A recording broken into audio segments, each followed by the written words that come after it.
I'm going to try and record this quickly because I have a meeting in 20 minutes, so we'll see. I'm going to talk about 2 books today. Both of these books are on climate change. If you don't want to think about that right now, if the prospect of the earth burning scares you, or you need some respite after the events of this week, I understand. Do step out if you need a break.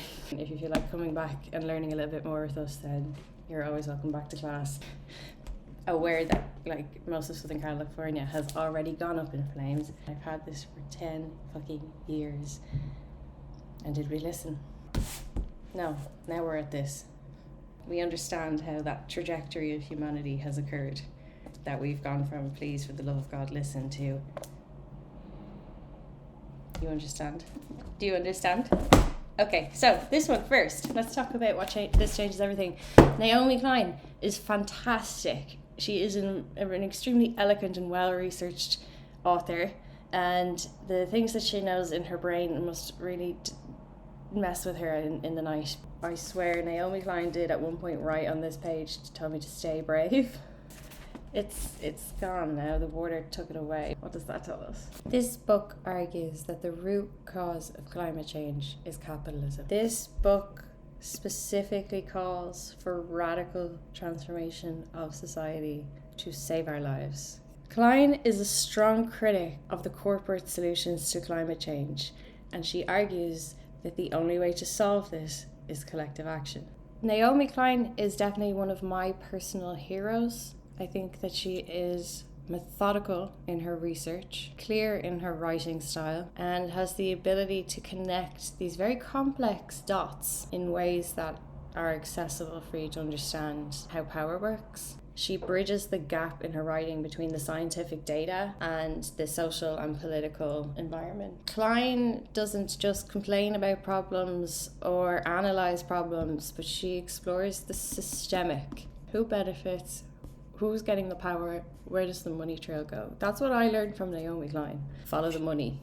This book argues that neoliberal capitalism, which emphasizes deregulation, privatization, and free markets, is fundamentally incompatible with addressing climate change and is fueling the continued exploitation of natural resources in the cold, hard face of climate change disaster. Trump wanting to buy or conquer Greenland is scary to me, because if we have gotten to a point where we are waiting for Arctic sea ice to melt so that we can burn the coal or gas or oil or whatever the fuck is under Greenland, it's too late. It's farcical, because I don't know who he thinks is going to be using that oil and gas if we've reached a point where all of that sea ice has melted. Do you really think that there's going to be any... Who are you burning the fossil fuels under Greenland to support? Nobody will be left at that point. If we've gotten to the point where you have access to the gas under Greenland, that means all of that Arctic sea ice has melted. Where's Washington DC located? I mean, you're fucking stupid. Unless they're gonna move it up the Rocky Mountains, maybe. The book highlights all the ways that corporations have deliberately misled the public about the dangers of climate change by funding denial campaigns and blocking any meaningful action for decades. Klein argues that only a grassroots collective approach can actually tackle climate change effectively. These are usually movements led by Indigenous people, local communities, and activists who have familiarity with the land. It really is your local Indigenous communities understanding what's needed locally and actually listening to them. For example, Native Americans have been burning controlled fires in areas of California for millennia. We don't think we need to do that anymore, and we wonder why fires get out of control. There is some positivity in this book. I'll say it was written 10 years ago. I wonder what Klein feels about all of this today, but at that point she was still saying that she's seen climate change as an opportunity for us to co-create a fairer, more equitable society. And it is true that a lot of the climate change jobs will actually create jobs. The idea that immigrants are taking your jobs is farcical when there are so many jobs that could immediately be created all over the globe to help us transition to renewable energies and fix our public infrastructure and build better societies. There's lots of work to be done, but billionaires don't see it as profitable. She also explores some of the controversial geoengineering technologies, which involve manipulating the Earth's atmosphere to combat climate change. So like spraying reflective particles into the atmosphere to try and cool the planet. These are very, very risky and short-sighted solutions. and they distract from the root causes. What are you doing spraying reflective particles up into the atmosphere if you are continuing to burn gas and oil? So that's Naomi Klein. She warned us 10 years ago. She's been warning since the 90s of the damage of destructive neoliberal capitalism. The extent to which these books are validated and peer-reviewed. It took a lot of time, the research was very methodical, and it points directly to all the source material. This is just laying out fact, right? This book in 2014 radicalized me, changed my life. It gave me that insight that I need. But now I'm saying it to you on the internet, and there is nothing in this that you don't already know. It's important, it's a good book, I'm sure. She'd love if you read it, bought a copy. She has got a new book. In 2024, she released this book, Doppelganger. Actually, I have it. Hang on. I think it was 2024 this was released. This is Naomi's latest offering. I've yet to read it. I will review it on this channel when I finished it. If you are still surprised by some of the rhetoric of the Trump administration, you may want to start reading these. Anyway, that's Naomi Klein.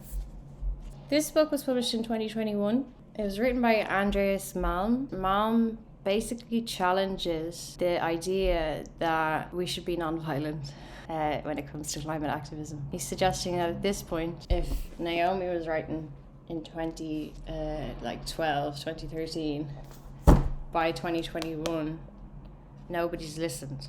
So Malm is back here now, a Swedish author, getting fed up. They had poor old Greta sitting outside the embassy for how many years, and people are getting annoyed. So this book is suggesting more radical and disruptive approaches are needed. He argues that non-violent protest alone has proven historically to be very inefficient. He examines the history of political and social movements, pointing out how many successful campaigns involved more militant tactics alongside peaceful ones. And I would say anecdotally inclined to want to agree with that just based on my own history. Being an Irish person, we do not have a Republic of Ireland because we were non-violent protesting.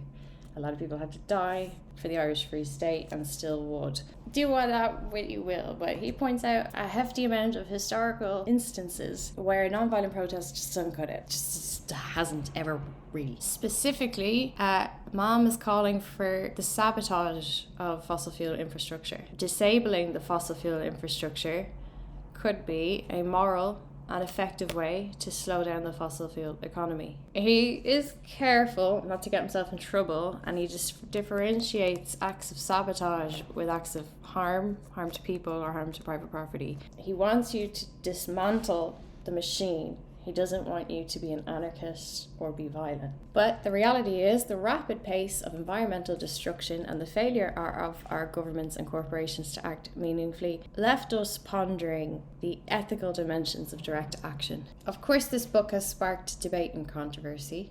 Obviously, critics will argue against sabotage, more so that it would risk alienating the public and providing increasingly more backlash. And that I agree with also, because most people are not going to understand why you blew up a pipeline. They're just going to understand that their fucking heating doesn't turn on, right? A lot of people are asleep.